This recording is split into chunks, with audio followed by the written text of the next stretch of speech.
Have you ever played golf or bowled? In many sports, there are so many variables like, weather. And consequently, you can't just say, oh, do this one thing and it'll work. Because in those situations, you're saying something like, oh, keep your arm straight. But we're assuming you're already watching the ball, bending your knee or whatever it is you need to do to be successful at that sport. We're kind of assuming you're doing all the other things that would make you successful. So when someone comes to me and says, hey, Dave, how do I grow my show? I can say something like, well, have a consistent schedule. But it assumes you have amazing content. And that amazing content is the outcome of knowing your audience and giving them what they need, and often in a fun and unexpected way. So today, it's going to be a little longer show because I've been researching this a very long time, and we're going to talk about the ingredients that you can use to make amazing content. Let's start the show. The School of Podcasting with Dave Jackson. Podcasting since 2005, I'm your award-winning Hall of Fame podcast coach, Dave Jackson. Thanking you so much for tuning in. If you're new to the show, I help you plan, launch, grow, and if you want to, monetize your podcast. My website is schoolofpodcasting.com. Use the coupon code LISTENER, that's LISTENER, when you sign up for either a monthly or yearly subscription that comes with unlimited hosting and a 30-day money-back guarantee. So let's get to it. What the heck, Dave? How do I grow my audience? And we're going to start off with what I've been telling you for 19 years, and that is I did a survey, and for a couple weeks, I wrote down everything I watched, everything I read, everything I listened to, and then I asked myself, why? Why did you read that, listen to that, watch that? And it came down to, it made me laugh, cry, think, groan, educate, or entertain. That's my list of what makes a good podcast. When you can make me laugh and think at the same time, that's good. But that's the Dave Jackson thing. Let's go into Michael Hyatt. I'm a big fan of all of Michael Hyatt's stuff, but I really love his book, Platform, Get Noticed in a Noisy World. I used to read this book every January, and as I came back to do this particular episode, I'm like, I need to go back to reading this book every January because he really talks about not making good content, not making great content. He's talking about making wow content. Wow. And I want to say this up front because I don't want to discourage anyone. Sometimes you don't have the time or the resources or whatever to make wow content. That's okay. Are you having fun? Are you learning stuff? Are you getting something positive out of your show? That's okay. Because let's face it, not every chapter in every book is going to knock your socks off. But he had 10 things in his book. So I thought I would share a couple that resonated with me. I'm not going to give you all 10 because we'll just go buy the book. I'll have links in the show notes. But the first one is wow content. It resonates. It resonates. And I found out the hard way when I was a young teenager playing the guitar in a very loud band in my basement that my basement resonates on the note E flat.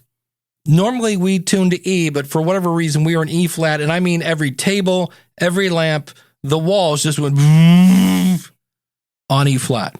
It resonated. Like we thought the room was going to explode. And with humans, that might be goosebumps. Ever hear somebody sing and it just makes you want to cry? Or maybe it makes you smile, or maybe it makes you laugh, but somehow it resonates with you. And that comes from knowing, not guessing, knowing what your audience wants. And that sometimes takes some effort. I've talked about different things like looking at comments on YouTube and reviews on Amazon and things like that. I don't think it comes from asking ChatGPT. And there are times in this episode that I'm going to sound anti-ChatGPT, and I will talk about the times when I think ChatGPT is amazing, but I don't like it as the source for, like, it represents my audience. Your audience should represent your audience, and it needs to resonate. And most of the stuff I see that comes straight out of AI is not something that gives me goosebumps. That's all I'm saying. So it needs to resonate. It needs to maybe have anticipation. This is something you could do. Anticipation is where you maybe tease your show. And sometimes, he says in the book, the anticipation of your content is just as exciting as the present. And when I first saw that, I was like, huh? And then it dawned on me, Santa Claus. Think about it.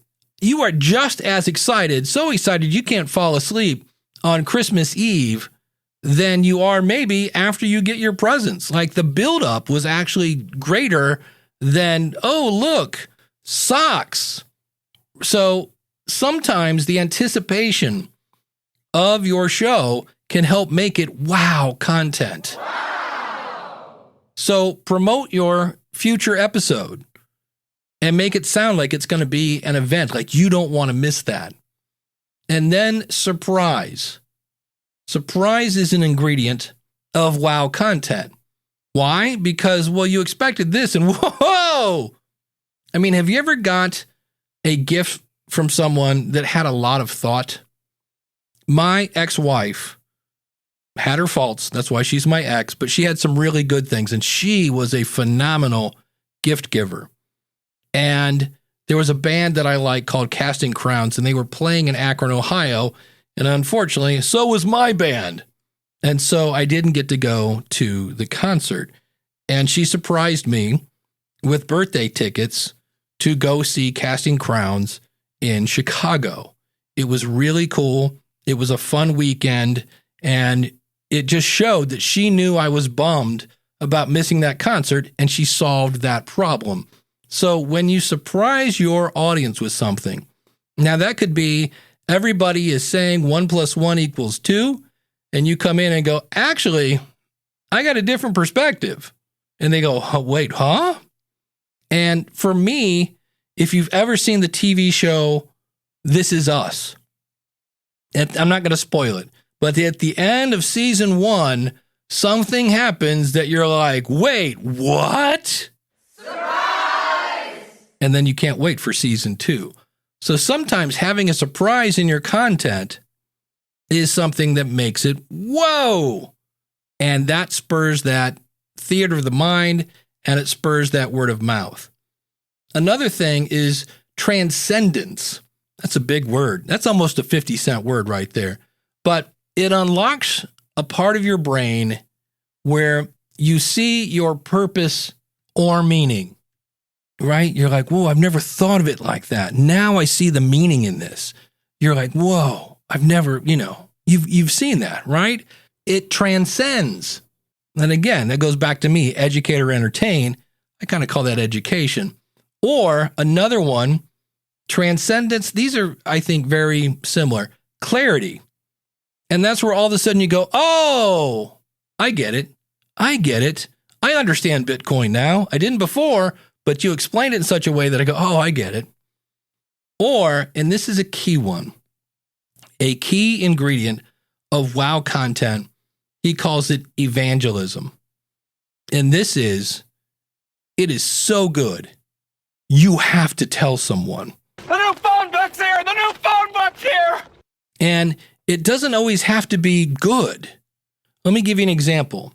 Last night, if you listen to this show, at the end, the band King's X, with their permission, I play a clip of a song called If You Like What You Hear, Go Tell Someone. Hey, this is Doug from King's X, and if you like what you hear, go tell someone, and may the groove be with you. And I'm a big fan of their guitar player, and he announced on his Patreon that he's doing fine, don't get freaked out, but he has leukemia. I stopped the video and went to my friend, Mark Johansson. I'm like, dude, Ty Tabor has leukemia, which of course is kind of me freaking out. But it was something that I had to share immediately. When Spotify didn't get their IAB certification, so their stats were no longer industry standard, everybody was like, holy cow, did you hear about Spotify?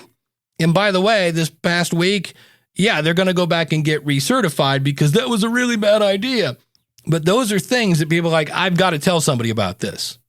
And per Jacobs Media, almost 80% of podcasts are discovered via word of mouth.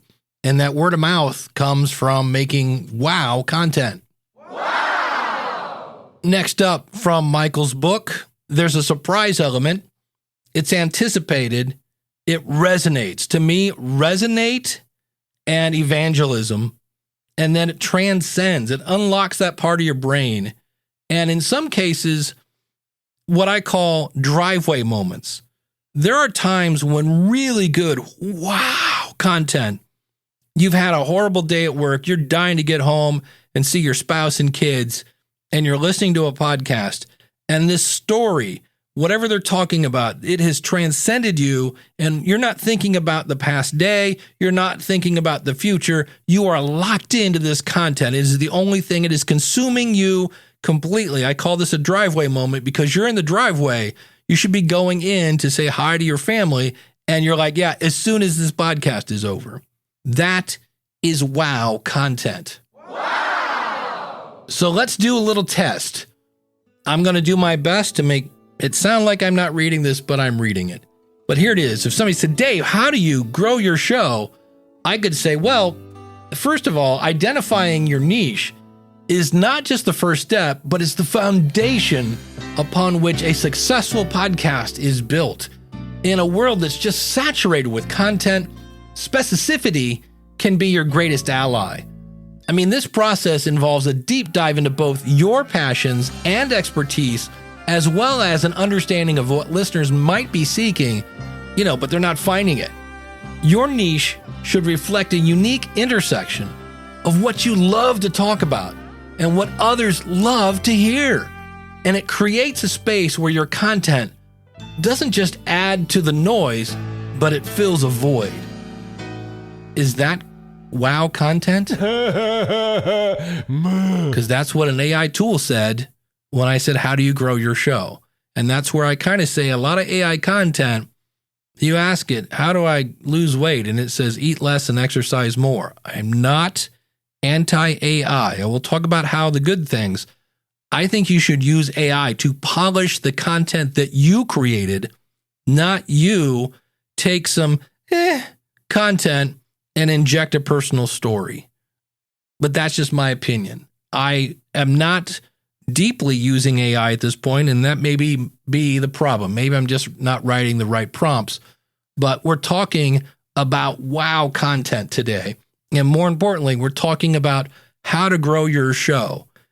And I want to go back to one of those items, and that is surprise. Now, in this case, this person is talking about music, but I think when you kind of mix things up a little bit every now and then, it keeps your audience engaged. In this case, it's Sting talking about music. Well, I like the way you use the word surprise, because the essence of all music is surprise. When I listen to a piece of music, if I'm not surprised within the first 8 bars, I've stopped listening. I've switched off. I need surprise. And that surprise doesn't have to be an air horn or something shocking. It could be simply oh, wow, this podcast has another episode based on something I'm dying to hear about. And as we're talking about Michael Hyatt, I just want to play you a clip. And if you ever hear me talk about you need to know your who and you need to know your why, then that's straight from Michael Hyatt. But he makes a really good point that I think a lot of us overlook. Part 1. Start with wow. Notice, I'm going to jump in here. Notice he said, start with wow, right? Aim for that really good content. Let's continue. 1. Create a compelling product. Now you know there are 2 critical parts of the success equation: a compelling product, the what, and a significant platform, the who. In this book, you will find a wealth of information on the second element in the equation. But if you don't slam dunk the first element, the compelling product, you won't win the game. There's no sense in wasting your valuable time and resources trying to build a buzz about a ho-hum product. As one of my favorite marketing gurus, David Ogilvy, once wrote, great marketing only makes a bad product fail faster. How true. For years, I've argued it's the product, stupid.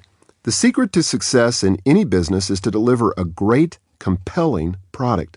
And when I say product, I mean anything you're trying to say or sell. It may be yourself, if you're a speaker or an entertainer. It might be a stellar service you provide for profit or nonprofit. Perhaps it's a cause you are championing, a message you are passionate about.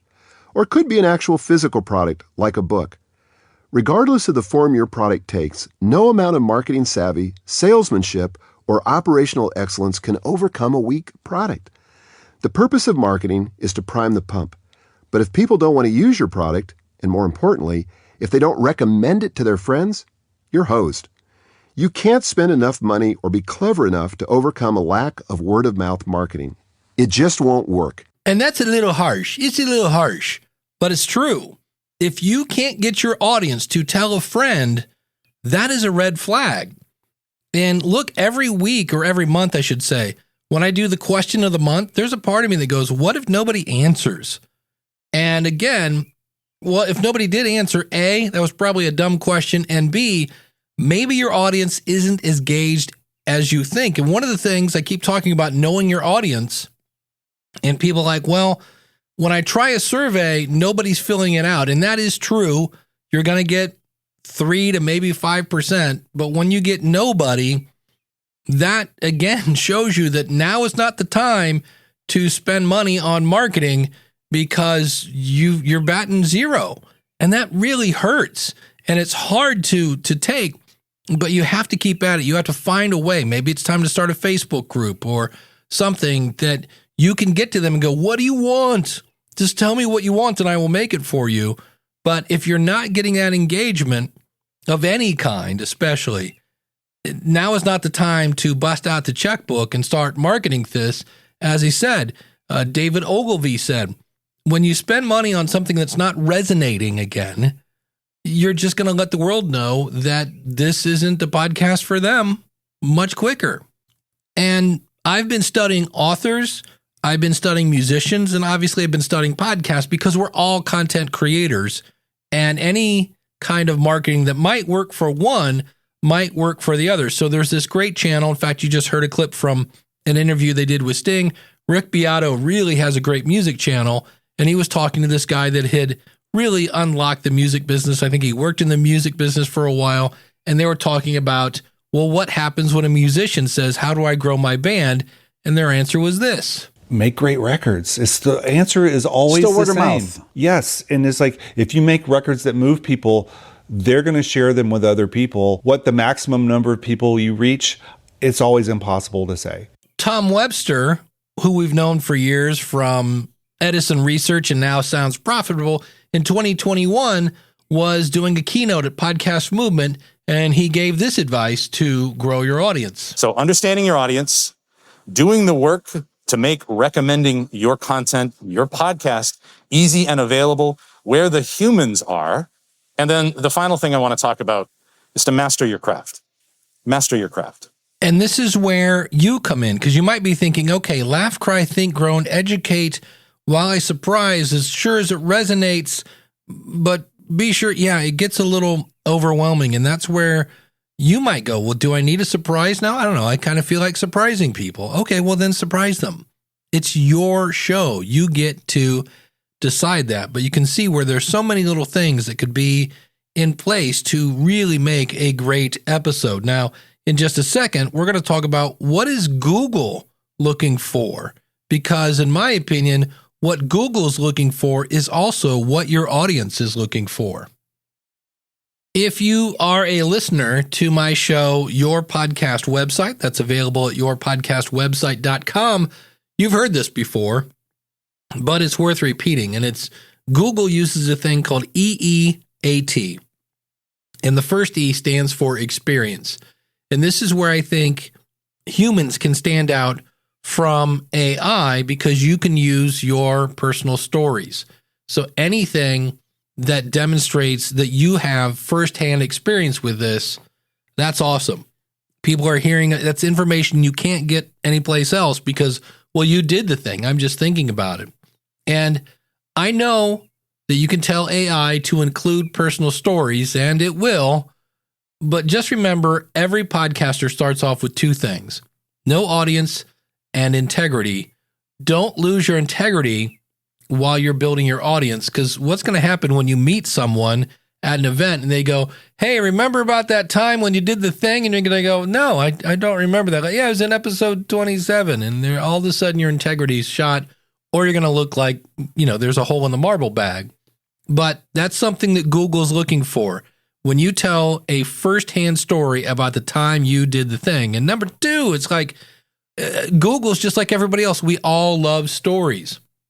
So when you can explain something that you did, it shows how your experience can really help people. Like, I know this because I did this. And it proves that the suggestions that you are saying are tried and true, and they're tested. And it's that insight that are then authentic. And the next E, so the first one again, is experience. Now, the next one sounds similar, but it's not. Expertise. Some people call this book smart, right? Do you have the qualifications and the credentials required to give reliable information? I'm not an egomaniac when I say podcasting since 2005, Hall of Fame podcaster. I say that to go, in case you're wondering if this guy knows what he's talking about, that's why I say that. And expertise can often overlap with experience, but really, they're not the same thing. Like I say, one is firsthand experience and the other one is book smart. So think about this. If we look at saving money, and some people are thinking, well, I'll take advice from someone who is accredited. Maybe they've got a degree in something like that. And then other people are like, well, I'm not just going to take that kind of information from anybody. And so in that case, they're looking someone who has the expertise, but they also want somebody who has the experience. Dave Ramsey is a great example. He's this very famous, very popular finance guy, talks about eating beans and rice and blah, blah, blah. But he starts off and he will often talk about the time that he went bankrupt. So he has the expertise, but he also has the experience. And so, yes, it's great if you're book smart, but if you can have book smart and experience, that's going to make your content more valuable in the eyes of Google. So that's the first E. The second E. The third is, it's an A, authoritativeness. And it refers to the overall reputation in your industry. So especially among experts or influencers in your niche, what do people say about you? And that's a scary thought to even throw out there, but that's what Google, and this isn't an algorithm. They actually have these Google quality raters, and they are instructed to review the authoritativeness of the creator of the content and the website. And so an example might be WebMD. Now, I don't go to that website because if I'm on that website more than 5 minutes, I'm convinced myself that I'm going to die in about 10 minutes, probably. But if you look at the authors on WebMD, they're typically wellness professionals. They have some sort of letters after their name. And so, again, that gives them the authoritativeness for their website. And earlier, when I read that AI bit, that I was like, meh, that's from a thing called AI-Writer. And that article that it spit out at the bottom has, and I'm not making this up, 43 references. And so if you wanted to show your authoritativeness, you would want to cite your sources. A great example of this is Jen Briney at Congressional Dish. It's an amazing, talk about wow content. That is wow content when you hear stuff that's just not being reported. And she then shows you the bill that's going through Congress highlighted to the part that she's talking about. She backs up everything she says. And so consequently, she's been asked to be on TV a few times. Why? Because of her authoritativeness. You got to back it up. You have to back it up. And when you can back it up with a personal story, because you've got that experience and you've got the expertise, now we're talking about, okay, this is believable stuff. So again, experience, expertise, authoritativeness, and the last one is trustworthiness. And this reminds me of when you were in school and you had a math test. Do you remember when you had to show your work so that you had to prove I didn't just push a bunch of buttons on a calculator? That's what Google's looking for. They're looking for factual accuracy. And so this is where you want to cite your trustworthy sources and avoid hiding content behind a bunch of ads. And they really just want you to show your work and that we can trust you. Hence the name trustworthiness.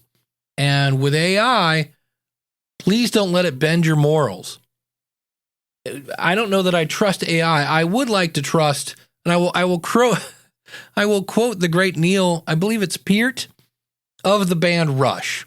And I'm going to substitute the word podcast because they used the word music. But this is from a song called Spirit of Radio.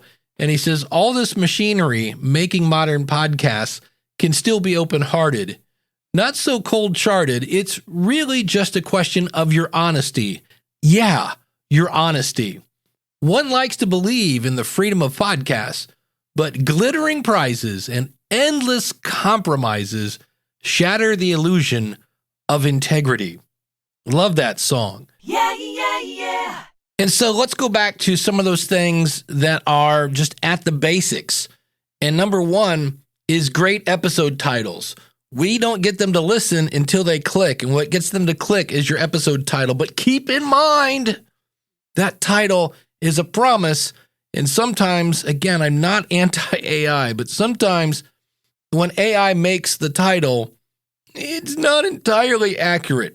It might be a little sensationalized. So again, keep your integrity, but make a good, and for me, I'm not a fan, and it's just me, of putting episode numbers in your title because it's so powerful. It's like having like the best tool ever and then using it for one thousandth of its power. I'm like, oh, your episode title is so huge, but that's me. And then the other one is, okay, we got them to click. Now, how are we going to keep them? And as I record this now, I'm like, was the ping pong golf, did that really grab people?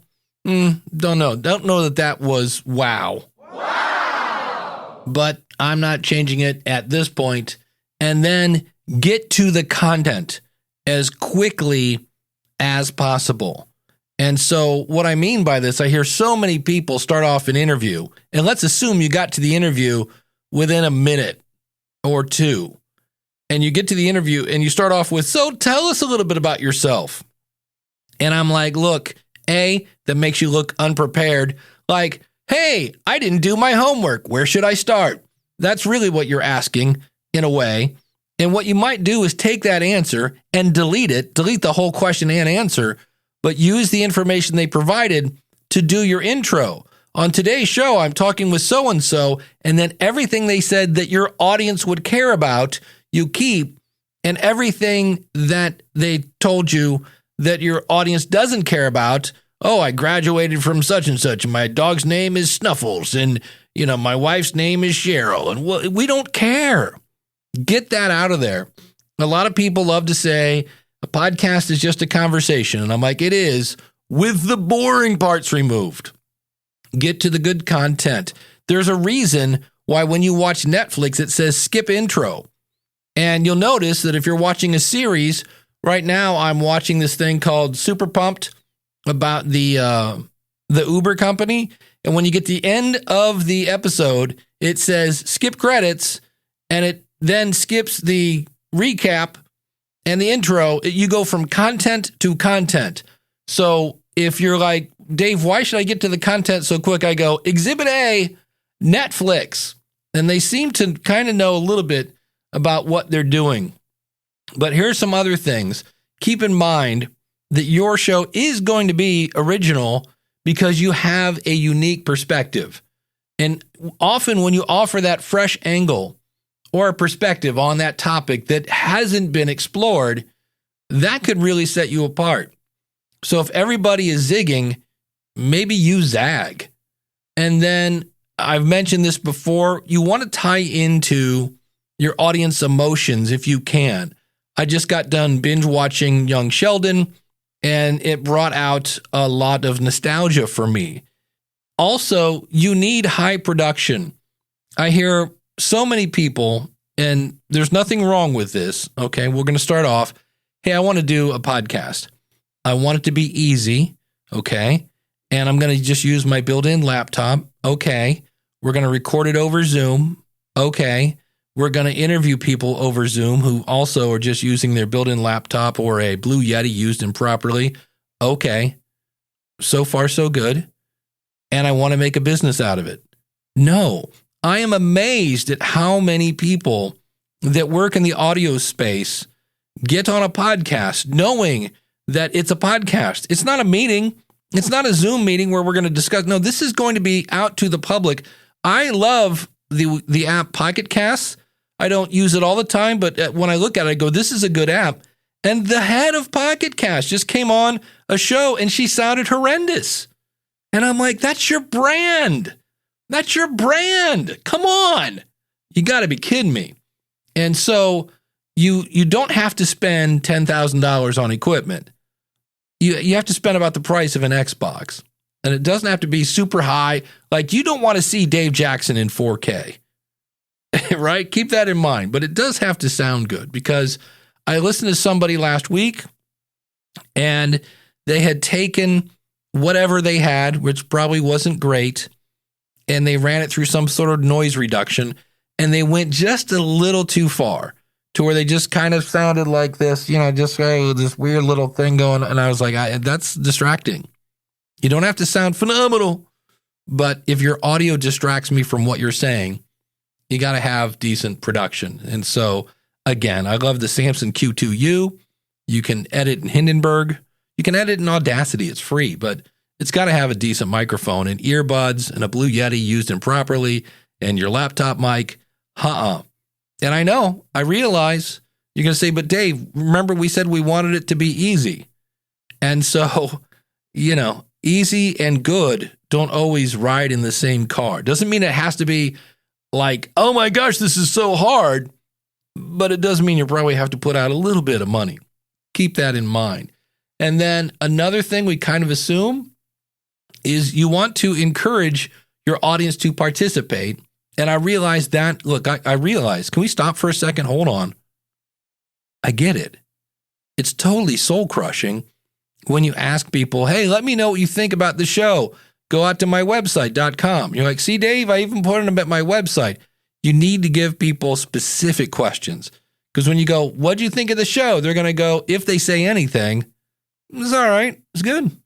Yeah, give them something specific to answer and keep asking. Keep asking. And maybe ask in a different way. Maybe next time, instead of asking at the end, ask at the beginning or ask in the middle. Asking at the beginning is kind of weird because you haven't given them anything yet, but you might ask them about the previous episode. But, make a Facebook group. I'm not a big fan of that because I've been kicked out of my own Facebook group in the past. That's why I use Heartbeat.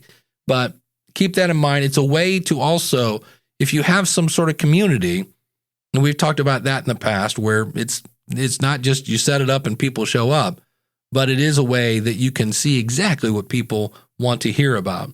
And then, since I mentioned that some people want to turn this into a business, if you want to make money with your podcast, your audience is going to pay somebody, whether that is you with a product or a service, or they're going to pay some sponsor that's on your show, but they're taking out money. Your audience is going to pay somebody, and typically that somebody is solving a problem. So that's either you with a course or a book or consulting. That's the most profitable way. But if you want to make money with your podcast, you have to solve something. Now, I know you might be saying, but Dave, I do a show. It's kind of almost like a morning zoo. It's kind of zany. We're zany, I tell you, Dave. How am I supposed to make money with that? You're solving the problem of I had a hard day at work and I want to relax. I need something to turn off my brain. That's a problem you're solving. And then the other one, again, you want to be authentic. And I know you're going to like, Dave, that was the A, right? And no, that was authoritativeness. This is authentic. And this is, again, where I get worried about AI, because one of the best compliments I've ever received from a listener when I met them at an event. They said, Dave, you know what's so cool about you? And I go, well, I don't know, anything? Is there anything cool about me? And they said, yeah, you're exactly the same way you are as you are on the microphone. And I'm like, well, that's perfect. That's exactly what I'm going for here. I don't want you to meet me and go, well, you use big fancy words when you're on the microphone. Well, that's because ChatGPT keeps spitting them out and I'm not changing them. So keep that in mind and be transparent. Don't be afraid to, again, share. Everybody loves stories. As long as, asterisks, you use those to make a point of whatever it is you're talking about. Don't just go, hey, let me tell you about Mr. Whiskers.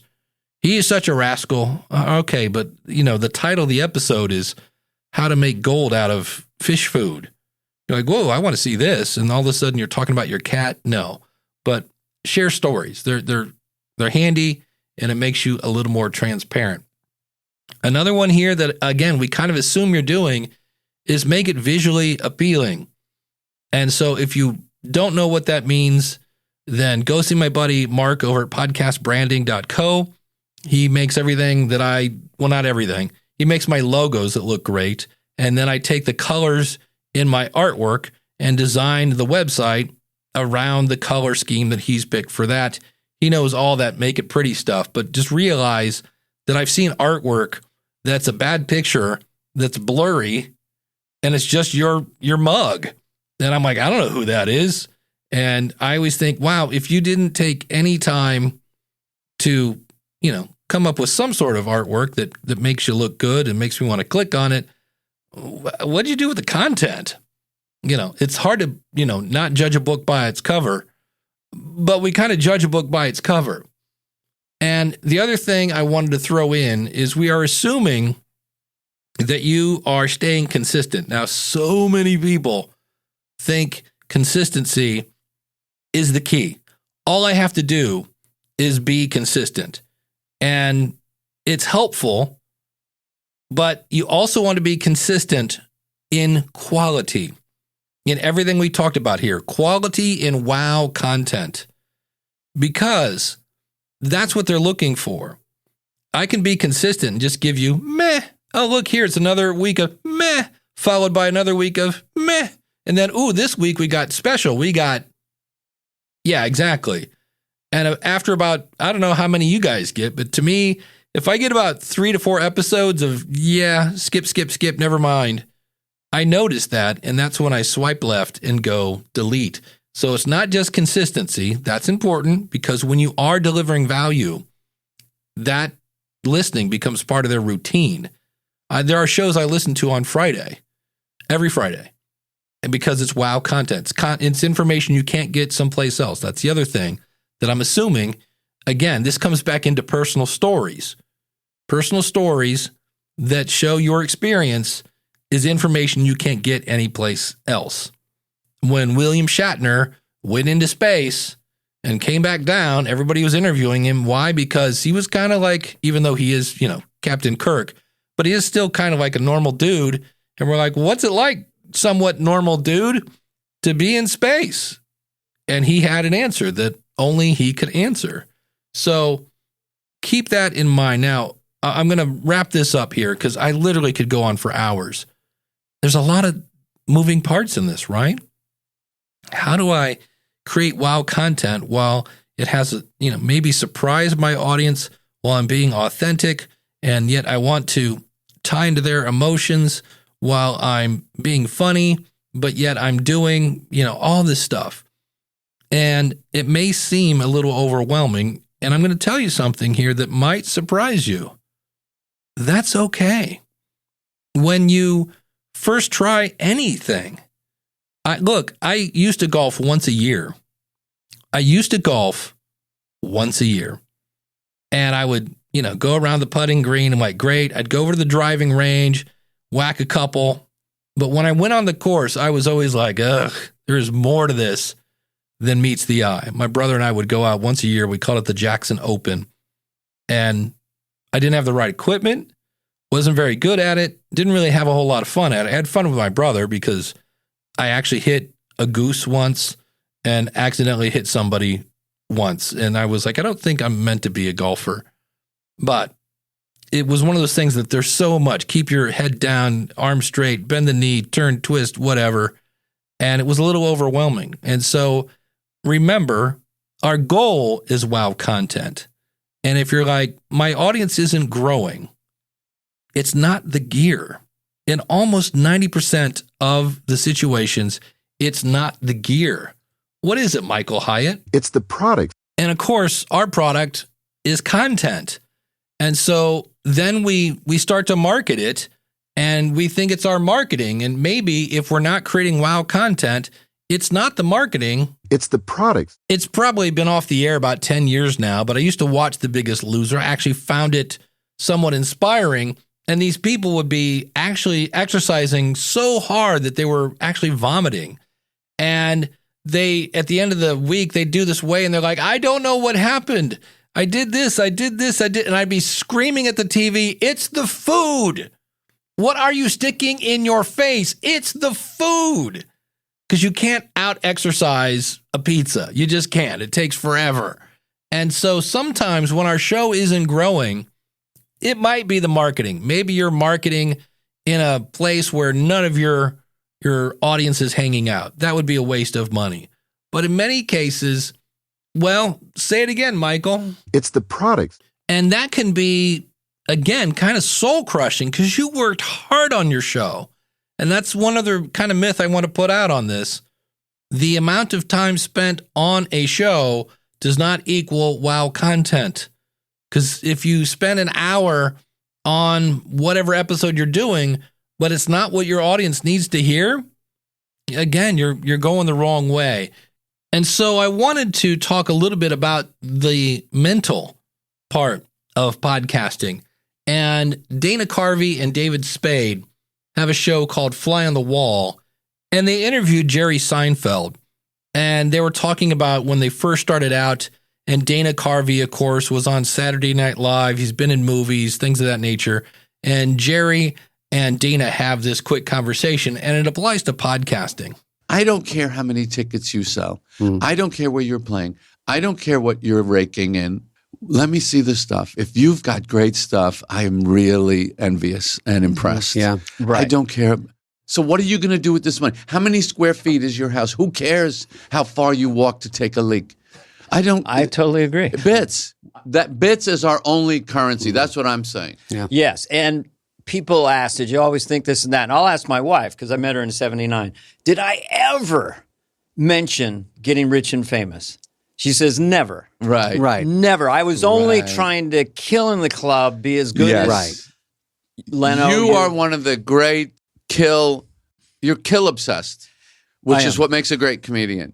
You are up there, and I think I'm not at your level, but I have that. I have got to get these people. I have to get these people. Yeah. That's what I care about more than anything. Yes. And so I urge you, especially if you're starting out, one of the things that can really stop podcasts is when you're trying to make money quickly. That adds more pressure on you, and it can be soul crushing when you've done yet another month and made 14 cents. Start out, as Tom would say, Master your craft. Master your craft. And then there are other tips. I mean, I look up and I'm like, crap, we're closing in on an hour. If you talk about a brand in your show, then be sure to peg them on social media, because if they reshare your tweet or whatever it is on Threads or Instagram, that's in front of thousands of people. There are so many things. And I listened to my buddy David Hooper interview my co-host for Ask the Podcast Coach on Big Podcast. And they both said, we don't know how Dave keeps up with this podcasting thing. And did you hear all the things I mentioned today? Again, it can be a little overwhelming, but I grew up not the richest of kid. So I had, I don't know, whatever it was, the box of 12 crayons, maybe, whatever it was. And I would go to school and somebody else had the big box of 64. And I was like, oh man, someday I'm going to have 64 crayons. I don't know if there's a box of 128, who knows? And to me, podcasting, you can be as creative as you want. It is a box of 64 crayons. And I love to go, well, let's try a little bit of this. What about this? Today we had clips of people, and other times I've done interviews, and then I'll take that same interview and I'll do it as an NPR narrative style interview. There's so many ways to play, and I love to play. I'm a creative person. And so when I hear, does that mean I ever get bored? Of course I do. And then I quit a show. That's why I have over 30 shows. Or sometimes I'm like, this isn't my passion. I did a show about customer service. I lasted about 7 episodes, and it dawned on me, customer service at the time was my job. It was not my passion. I call that a learning experience.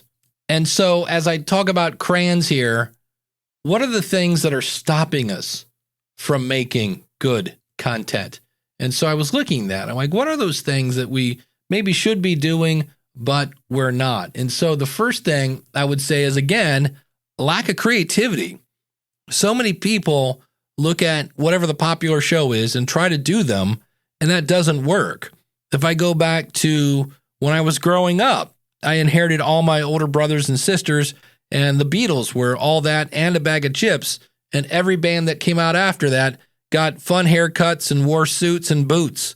And it's like, yeah, but you're not the Beatles. So you have 64, you have 128, you have an infinite number of crayons. Get creative. And then the other one, again, today we talked about the whole, tell me a little bit about yourself. Yeah, that's just poor planning and poor execution. And when it comes to editing, I hear people like, it takes me 27 days to edit my 10-minute podcast. And I'm like, that is poor planning. Good planning equals to less editing. And so then just ignoring your audience needs. And there are situations, I do a show called Building a Better Dave, could care less about my audience. That's just me. That's my $7 therapy. So there's always exceptions to the rule. But for the other, 98% of us, you should probably care what your audience wants. And then the other one, to me, what stops bad, or what enables you, I guess, to make bad content? A lack of authenticity. When I hear ChatGPT coming out of your mouth, I can smell that stuff a mile away, because it's very, again, I don't hate AI. That'll be next episode. I said I was going to talk about it in this episode. I'm going to do an episode about here are some good things to do with AI. I'm just not down. I'm not down with I'm going to type in 7 words into ChatGPT. It's going to spit out about 300, and I'm going to put it out. I'm just going to read it and pray that it doesn't sound like I'm reading it, and then expect people to treat it like it's wow content when it's just not. Yeah, I said it. It's not. So that's a lack of authenticity. And so keep that in mind. And then the other one, I've heard gurus say this, and I'm like, are you really going to believe that? They're like, I for, $14,000, 3 easy payments of blah, blah, blah, I'm going to teach you how to double your downloads. And you're like, honey, we're mortgaging the house. And you put it out, and then the guy says, all right, how many times do you publish? And you go, weekly. And he goes, okay, I want you to do 2 a week. That will double your downloads. And I'm like, thank you, Captain Obvious. And I hear this a lot with people that do crowdfunding. And they'll be like, oh, if you give us X amount of money, we will give you an extra episode. I'm like, that extra episode better be good, because you're going for quantity over quality. And that doesn't work. I would rather have 1 really good show than 5 that were, all right, it's not bad, And then another one is sometimes we failure to adapt and innovate. And this is something I worry about, but kind of not really. I've been teaching technology forever, before the fax machine. And so when I hear AI, that is something that I realize I have to keep up with. That's not going away. I just have to figure out the best way to use it in our current situation. Because have you ever been at an airport and they have those moving sidewalks, and you look over and there's always that one annoying, just crazy little boy that's probably about 8, and he's running the opposite way on the running sidewalk, and then he stops. And the minute you stop, he just backs right where he came from. Well, that's how technology is. If you're not continually running to keep up, then you're just going to end up going backwards. And so I got to make sure I don't go backwards. There's a lot of technology. That is an endless job for me. But again, I love technology.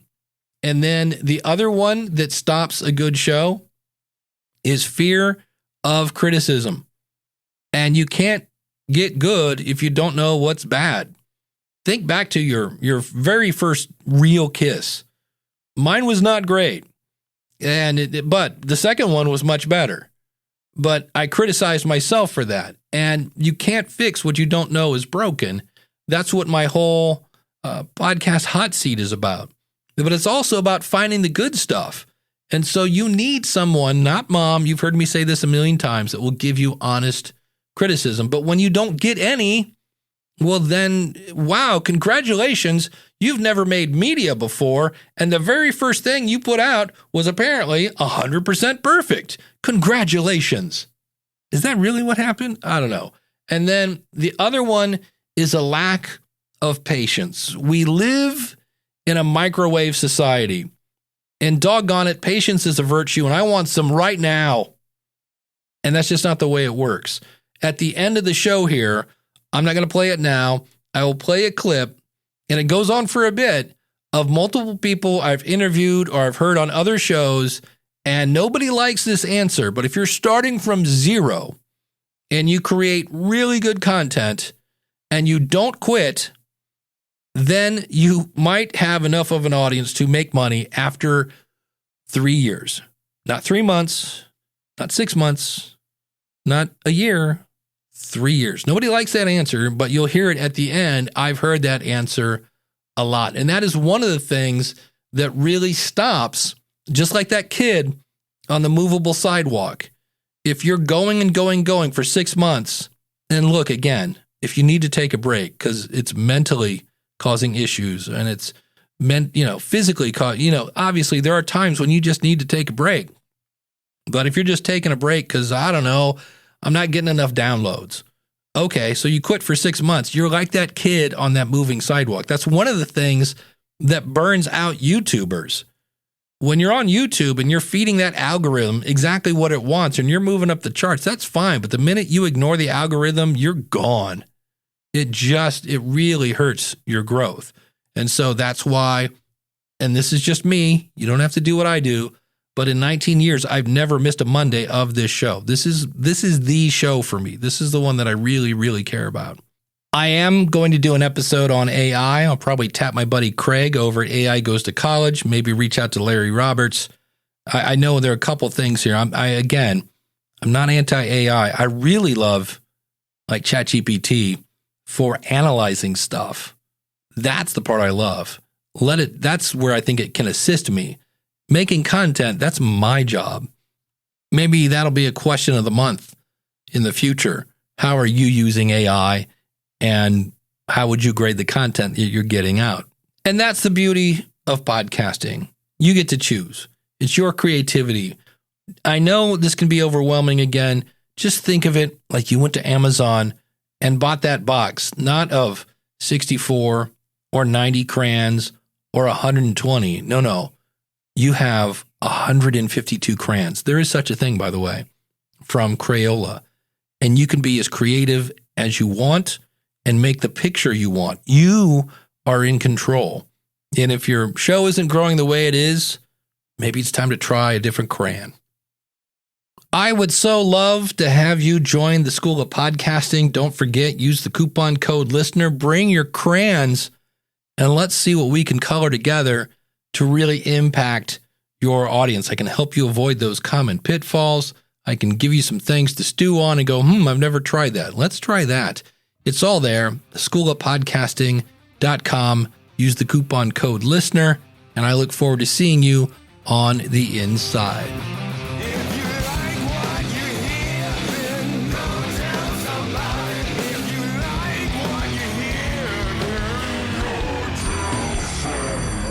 So when we started our podcast 3 years ago, we already had quite a bit of connections.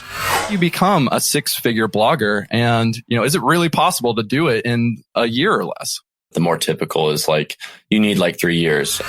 But in Spain, there's a very famous in Spain, a marketing consultant. And what he says is, whatever you want to have in 3 years, you have to start today to get it.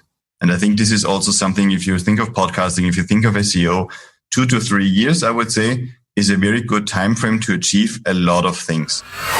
Well, that's going to take a few years before you make $1, because my first ad came 3 years into it. Yeah. Anybody in their right mind would have gave up by then, but that's all businesses. All businesses quit. I have to interrupt. Yeah. What was the timeline again? 3 years for the first ad. There we go. That's my favorite answer. I tell people all the time, and I'm like, and is it official? Is it okay to say you're crushing it now with your course? I would say we're crushing it. There's numbers out there that probably are better, but yeah, we're crushing it. We are multiple 6 figures. Nice. We've come a long way in the last few years. Yeah, that's awesome. And again, and we never made money for 3 years. 3 years. 3 years. There's that saying again. Thank you. You just got yourself into the school of podcasting.